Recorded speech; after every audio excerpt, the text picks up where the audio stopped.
Sindh high court road पर मौजूद हूँ। मैं कैमरामैन को कहूँगा इस वक्त दिखाए कि कितना पानी यहाँ पर खड़ा हुआ है। यहाँ पर लोग जो है जो गुजर गया है वो इंतहाई मुश्किल है। लोगों की बाइकें ख़राब हो गई हैं। ये सिंध हाई कोर्ट से रास्ता आता है, ये सिंध असम्बली को जाता है और यहाँ सिंध सेक्रेटरीट यहाँ ये कल्चर डिपार्टमेंट का ऑफिस भी है, महकमा रेवेन्यू का ऑफिस भी है और ये साथ ही MPA हॉस्टल भी तामीर हो रहा है यहाँ पर।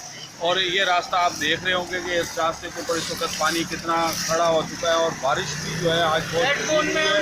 और कराची के अंदर इस वक्त बारिश का जगह जगह यही हाल है। नर्सरी के मकाम पर भी जो है इस वक्त पानी बहुत खड़ा हुआ है। इसी तरह कारसाज के मकाम पर, नाता खान पर और एयरपोर्ट पर, स्टार गेट पर इसी तरह की सूरत हाल कराची के में तकरीबन तमाम इलाके अहम में, जना रोड हो, शार कायदीन हो, शार लियाकत हो, शार पाकिस्तान हो और शेरशाह रोड हो, और सब रोड्स के ऊपर हसन स्क्वायर, मलिर, कायदाबाद, Landhi, Manghopir, Orangi town, new Karachi, north Nazimabad और दीगर इलाकों के अंदर यही इस वक्त सूरत हाल का हमें सामना है। इसके अलावा ये भी बताता जाऊँ, इसके साथ जो है तकरीबन 400 के करीब जो है इस वक्त मीटर भी बिजली के जो है वो इसका ट्रिप कर चुके हैं। कराची के तकरीबन आधे इलाकों के अंदर इस वक्त बिजली से वो महरूम है और शहरी एक परेशानी से दूसरी परेशानी में यहाँ फंस जाते हैं।